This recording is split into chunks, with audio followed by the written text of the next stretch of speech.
federal government, where she worked on portfolios including multiculturalism, anti-racism, Aboriginal issues, mental health, disability, corrections, and conflict management. In 2020, after working in the areas of inclusion and anti-racism for over 3 decades, Manju joined forces with her colleague Jill Esson, and together they created Engaging Matters Diversity Consultants, a business that teaches organizations how to be inclusive and anti-discriminatory.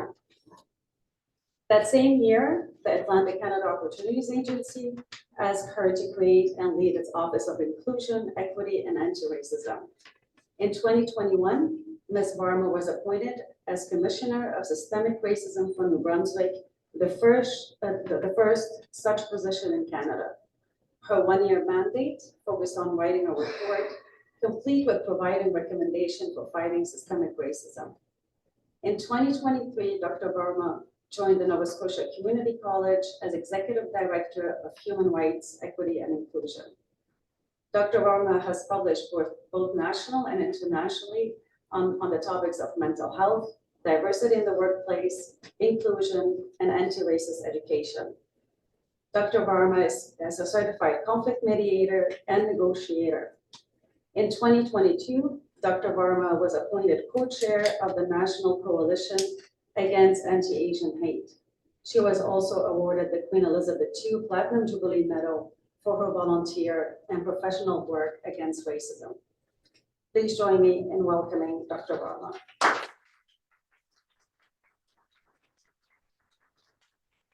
Thank you. I'm just gonna put my water over here so I don't spill it. Thank you, Layla. I was just telling Layla, I said the more water in the cup, the bigger the chance that I will tip it over somewhere. I really have to work on that bio and make it much shorter. Every time I hear it, it looks so short on the screen. And then as I hear it, I was like, oh, I need to apologize to everybody to having to listen to that. So I'm gonna go back to my first slide here. So thank you for coming. I want to say that I've been to many job fairs and some of them BIPOC fairs or newcomer fairs, and I've never seen this educational component attached to it. So whoever came up with that idea, that is a fantastic idea. I think it's great to see that it become a learning event, not just for the people who are looking for employment, but for the people who are the employers, because in many ways you hold the power in those relationships. So kudos to the team that came up with that idea. So I'm going to talk to you today about, sorry, when you're 5'2", mics are a challenge. So I'm going to speak to you today about the whole idea of EDI. I spent a few minutes prior to coming up here just talking to some of you, and I may have chatted with a few of you to say, like, why are you here? Is it because there's a labor crunch? Is it because you truly believe in EDI and human rights? Is it the fad for your organization, or is it the future of your organization? So that's the thing I want to talk about today. This is the Reader's Digest version. I'm looking and seeing there's several people much younger than me. So for Reader's Digest, was a magazine that used to take a big story and make it small. So this is a Reader's Digest version of who I am. As Layla pointed out, I am an immigrant. Even though I've lived in Canada for over 5 decades, I still consider myself an immigrant, because of my experiences growing up and even my experiences today. So I hold that part of my identity very closely. I'm an anti-racist educator. What does that mean? People ask me what that means. I'm not quite sure. Every day it can mean something different, but essentially it means that I have a passion for human rights, for equity, and for inclusion.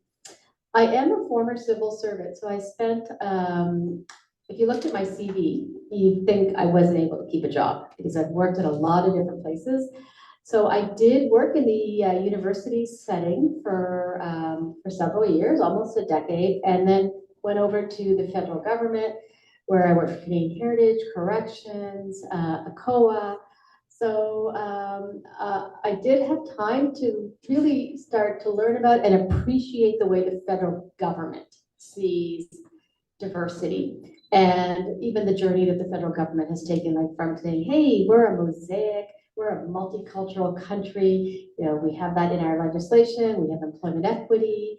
So getting a sense of the legislative part of that, but also the social policies around social cohesion and unity and our reconciliation with our Indigenous populations. The pictures, all the hands represent the fact that I'm a keen volunteer. I really think being a volunteer is an important part of being a citizen. One thing I will say about volunteering, for those of you who work in social issues, and even for those of you who are from organizations and you're heading your EDI committee or your anti-racist committee, it can be hard work. It can be tiring work. And it can be work that kind of goes past your work hours. So I do find that with a lot of committees that I'm on, I'm asked to be on, you know, the diversity committee for this or the diversity committee for that. So it's kind of a warning to you to say, like, take breaks because this is heavy duty work. I'm waiting for someone to ask me to be on their circus board and not on their diversity and inclusion board. So, you know, it is important to take those breaks. And the picture of, that's New Brunswick. As Layla said, I did grow up in New Brunswick, and it is, like every province, it has its own identity. But one of the things about living in New Brunswick is, for a long time, I was the only non-white person in my school. Okay? So not the only South Asian, not the only brown person, but literally the only non-white person. And a lot of people didn't even know what I was. They just knew I wasn't white. And when my sister came to school, then there was two of us. So having that as your context growing up gave me a different sense of what equity and inclusion can mean, as opposed to people who grew up in Toronto or Vancouver. And then finally, the files are a lot of the research that I've done in this area, in particular with workplace and in education. So because I've done a lot of research in education and my very first job was a teacher, I'm going to start off with some history lessons. And then I'm going to talk a little bit about science lessons. So if you did not, you weren't always crazy about being in school, my apologies. I tried to make it a little more interesting, but I find that's a great way to share information. We will have questions at the end, but I like to see this as a conversation. So if, I don't know, am I going to throw a monkey wrench into this? If I say, if someone has a question in the middle, go ahead and ask me. Is that a yes or a no? Yes, I will throw a monkey wrench into it. So we'll leave the questions to the end. Sorry. I'd love to see the look of panic in people's eyes, like, what is she doing? Okay. So I'm going to start off with telling you a story. And as you will see, technical expert is not written up there. So today when I was fighting with my printer and quickly losing the battle, I just decided to take notes on my phone. So get comfortable because I'm going to tell you a story. 1876.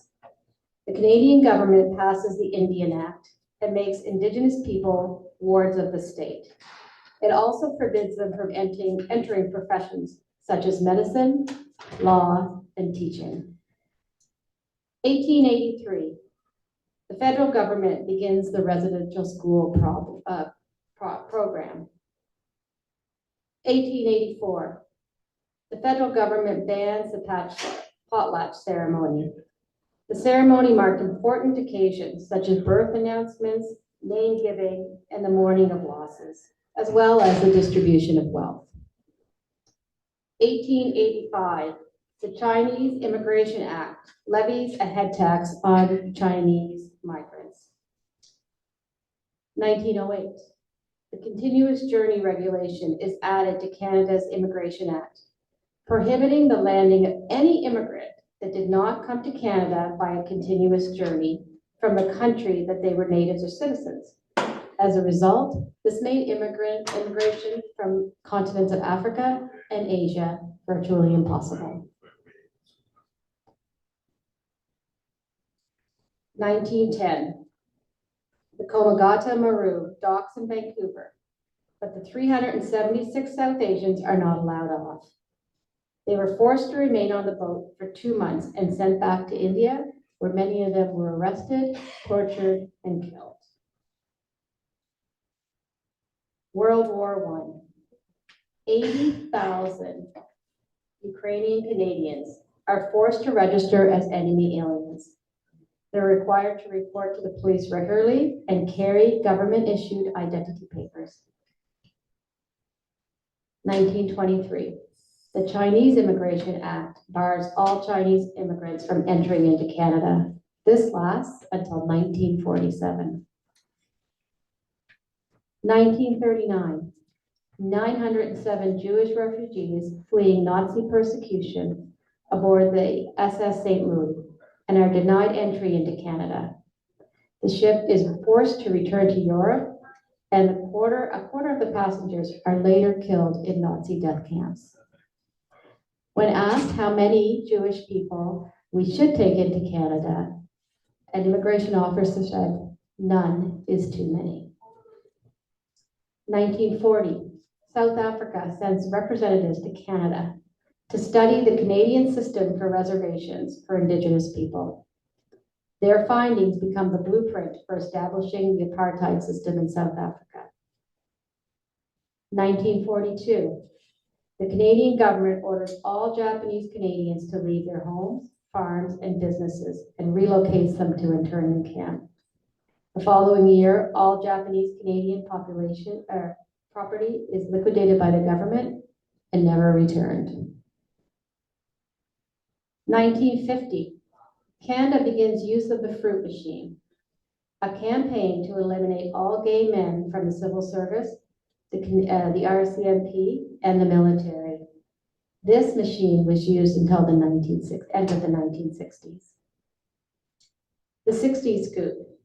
Indigenous children are taken away from their birth families and communities without the consent of their family and given to non-Indigenous families across North America.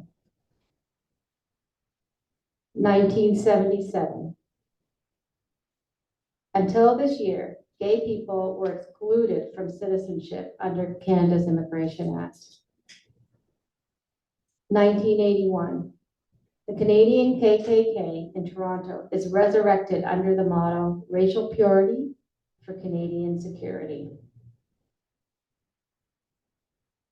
1996. Western University professor Rushton publishes his research claiming that Black men have larger than average genitalia and smaller than average brains, thus causing them to be more sexually violent and less intelligent. Western University initially protects Rushton under the guise of academic freedom. 2000, Alberta bill bans same-sex marriages. 2001, Canada unveils an anti-terrorism act which unjustifiably limits the liberty and security of persons' rights and contributes to the growth of Islamophobia. 2009, then Toronto Police William Blair acknowledges that racial bias exists within the Toronto Police Service.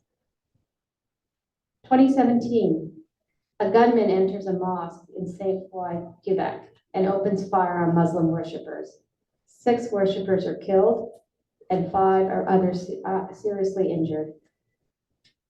2019, a University of Toronto report finds that Black people in Halifax are 6 times more likely to be street checked than whites. 2021, over 1,000 unmarked graves are found in former different residential schools. Today, there is a hate crime trial going on in Windsor, Ontario, of a man who purposely mowed down a family of 5, killing a family of 4. So I told you that story for a reason, and it goes back to the title of my talk. Is equity and inclusion a fad, or is it our future? What I wanted to underline is that our history of of hate, our history of intolerance, is not a fad. It is woven very tightly into our Canadian reality, into our history, and continues today. Why is that? So before I talk about that, there is something significant that happened in 2020. And no, it's not the pandemic. It was the murder of George Floyd. And it was significant because for many Americans and Canadians, and really people around the world who had not experienced racism, for many people, it was almost like an aha moment that, oh, wow, racism exists. But you know from that story that I just told you that it did not just suddenly exist in 2020. Because of that aha moment, there was a global stance of solidarity with groups such as Black Lives Matter. And as a result of that stance, we saw roles that were around diversity, inclusion, and equity explode. We saw companies take stances of solidarity, commit to strategic plans, commit to hiring diverse BIPOC from the diverse BIPOC population. And as I have here, we actually increased those roles by 55%. It was a promising time. Today, we've gone from denying that racism exists to almost defending it. Well, it exists because of this. It exists because of that. That, as I'll point out in a little while, that is really no different than denying it, providing excuses. And I hear excuses, I'm gonna focus on employers, but here are some of the things I hear from employers. Well, we tried to hire people from the BIPOC community and it didn't work out. Or we diversified our workplace, but they leave. Or we've gone into communities, or we went into communities, and we did that one-day session, and no one applied. So we see a really strong transition from denying, which then we couldn't deny once 2020 happened, to now defending why our workplaces are not diverse. The attrition rate for DEI roles was 33%. So even though in 2020, we saw an increase of 55%, 3 years later, we're seeing a decrease. And we're seeing that when we compare them to non-DEI roles, and this is pre-discussion of going into a recession, pre-discussion of layoffs across industries, we're seeing that there are more layoffs in EDI departments than there are in non-DEI departments. And what I find especially interesting and worthy of conversation is the fact that even today, non-white people, non-BIPOC populations make up 76.1% of EDI roles. Think about that number for a moment and think about what you would want your EDI person to know. What would you want that person to bring to your workplace? You'd want them to bring first voice. You'd want them to bring life experience. You'd want them to bring a history, and yet 76.1% are not part of the BIPOC population. We also know that another thing happened in 2020. In Canada, we saw an increase, and I underlined the word reported because most hate crimes do not go reported, right? And there's all sorts of reasons for that. Sometimes people don't know that that's actually a hate crime, or they're afraid to report because of their own personal safety, or they've lost faith in the institutions of justice, and so they just don't bother. But what we do know is of reported hate crimes, it actually went up by 80% in 2020. Most of us were locked down at home. So think about that as well. A truncated year, and yet hate crime still went up in 2020. And when we did do an actual census, there was a further increase of 13%. We saw particularly a rise in anti-Semitism, anti-Asian hate, and Islamophobia. This is while we're seeing the continual rise of incarceration of our Black and Indigenous populations. And in fact, last year, it was reported that 50% of all women who are incarcerated, and that number is going up, 50% of those women are Indigenous. So there's a lot going on right now that cannot just be explained by a fad. So knowing who I was going to be speaking to, I thought, okay, let's give you a political science lesson. So you had your history lesson. So here's your political science lesson. Why do we even have policies around diversity and inclusion? And why do the policies look the way they do? And when I talk about policies, I might be talking about actual legislation. I might be talking about policies you have in your workplace. I might be talking about just those informal social policies that we live by day to day. So I wanted to share some different ways that we have historically and present day talked about difference in the Canadian context. Now, this happens in other countries as well, but I focus on the Canadian context and I'm using Canadian examples. So one of the ways that we have dealt with difference is something that I call suppressing difference. And this is when difference is seen as something that is bad, okay? Something that will disrupt, something that is uncivilized and needs to be erased. Okay? Our most horrible example, or I would argue our most horrible example of that, is an Indian residential school program, where it was literally said, we need to take the Indian out of the Indian child. We need to civilize them.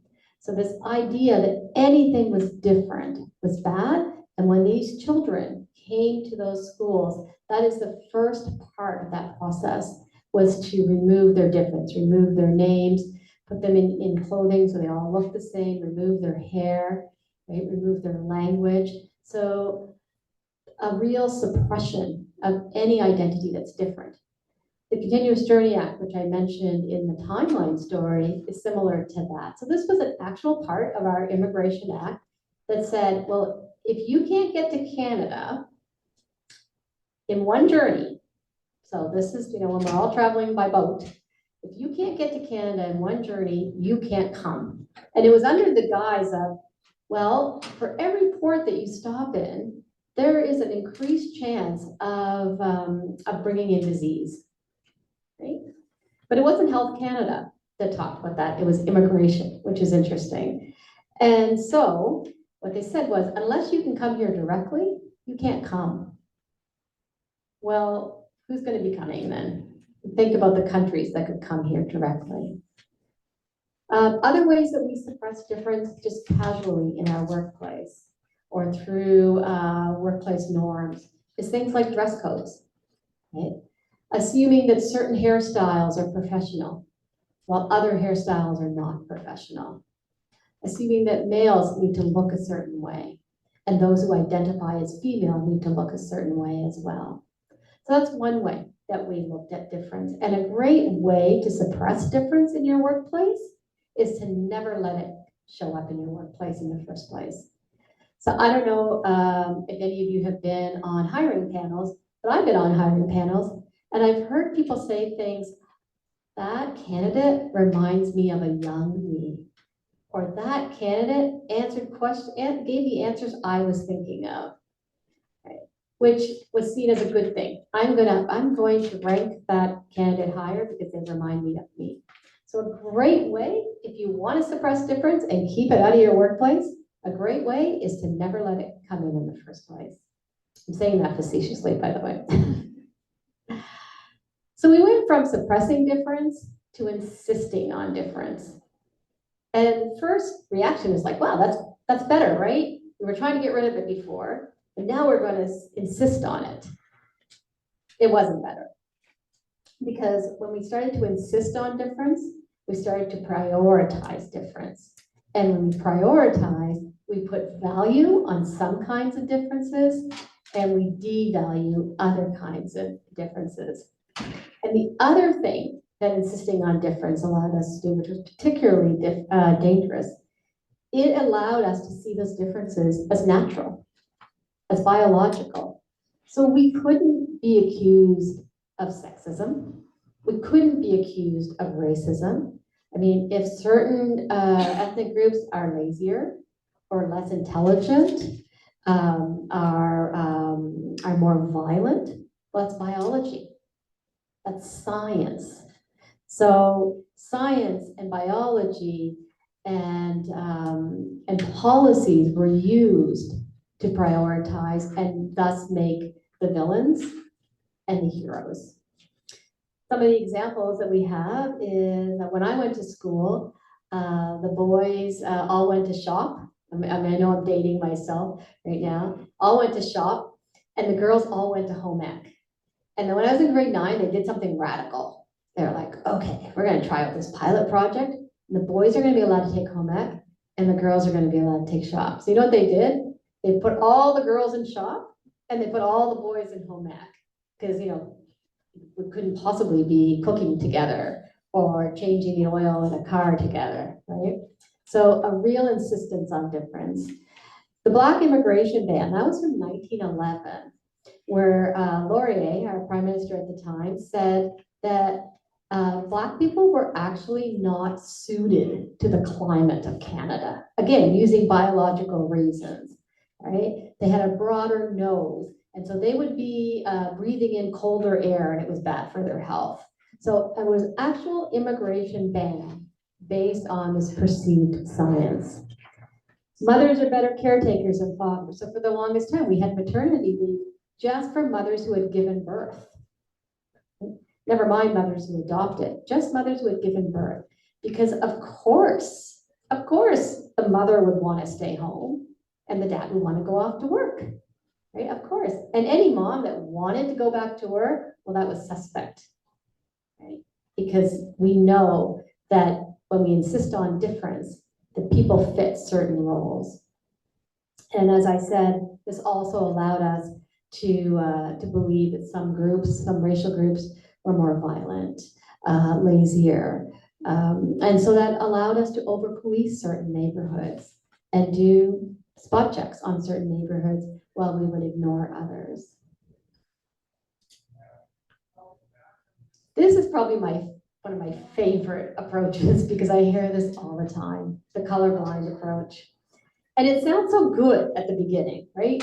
If you've ever thought, like, follow the colorblind approach, like, don't slap your wrists, because it sounds so good. Let's just treat everyone the same.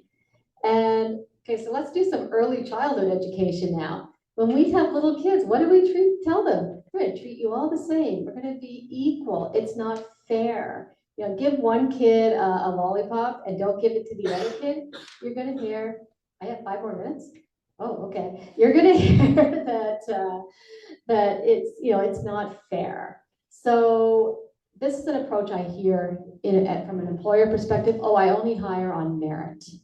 I've been on hiring panels where I've heard people say, treat everyone the same, ask everyone the same question, and expect the same, a same type of answer. The problem with the colorblind approach is we forget that people have barriers, and the child coming to school without breakfast faces different barriers than the child coming to school with an iPad in their backpack. What the colorblind approach actually does is it confuses equality versus equity. In equality, we think of treating everyone the same. And as I said, it's okay if you've thought that every once in a while because it sounds so good, right? But I love this cartoon because what it says is, like if I was to give everyone a bicycle today, and some of you would be thrilled. You'd be like, woohoo, this bicycle fits me perfectly. I'm going to take this home. I've got this new bicycle. And some of you would be like, okay, yeah, I got this bicycle, but it's a little small for me, or it's a little big for me, but it's okay. I can make it work. And others of you would be putting it on Marketplace right now. And at the end of the day, you don't have a bicycle. What equity says is everyone gets a bicycle, but the bicycle fits for them. So what does that mean in the workplace? What that means in the workplace is that everyone gets the supports they need to have equal opportunity. I told you I worked at the federal government. I'll give you an example of equity versus equality. We used to have a program, a language program, because we need our higher level employees to be officially bilingual. And everybody got $1,000 to train. Now, some people were already bilingual, so they didn't need that $1,000. And I don't know where it goes in some black hole. But other people did need that $1,000, and they got their training, and they got their language, their bilingualism, and they went off to do great jobs. But there were some people that you could have given them $10,000 and they would not be able to learn the language in the way that it was taught. So $1,000 was not enough for them. So we went to an equity policy where we said, okay, if you're already officially bilingual, you don't get that 1,000, right, for language training. We'll give it to you for something else. If you need to sharpen your skills, become more bilingual, then you get the $1,000 because we know that's enough. But if you have a learning challenge, and no matter how much time you spend online trying to learn language training, and we know it'll never work for you, we're going to spend money to provide you with different ways to learn language. That's equity. So giving everyone the same opportunities, okay, but giving them different supports to get to those opportunities. And the last one is difference is trendy. So difference is seen as exotic, you go out, you eat your butter chicken, you get your samosa, the difference between a Jamaican roti and an Indian roti, and somehow that makes us diverse. Well, it might make us a little bit more interesting people, but what those attitudes do is they make people like an item, like a fashion trend, right? And actually dehumanizes them. How does that look like in the workplace? Well, maybe they're the person you always go to put on the multicultural lunch. Okay? Or maybe they're the person you always go to ask them to chair the EDI committee, right? Because it's a priority at your workplace at this particular moment. So those are some different ways that, that difference is treated. What I'd like to end with, before we have questions, is also to give you some information on how you can move EDI issues from fad to future. I can talk forever, and I will have very little impact on whether or not this is a fad or a part of our future. It's the people who do the hiring, the people who work in organizations. It is not the academics. It is not the nonprofits, although, they do good work. We all do good work, but the people who are going to ensure that this is part of our future workforce is going to be you guys. Those of you who work in organizations and are thinking about, how do I strategize? How do I get my workforce more diverse? Is there the right skills? Do I have money to do this? And are we hiring the right person? I went through a history with many organizations where they would hire somebody new, some poor 20-year-old coming in, just finishing their degree, and they'd be like, okay, change the culture here.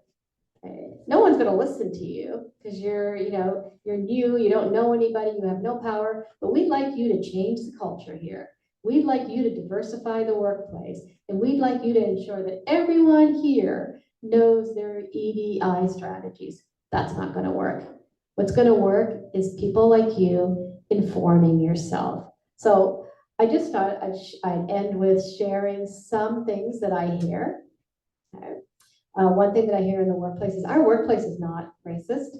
So everyone's happy. Everyone knows they're included, so we don't need to do anything. I think there was this assumption that there were people who were anti-racist, okay? People like me, we did anti-racist work. We're on one end, and way at the other end are people who are racist. Right? And they're the ones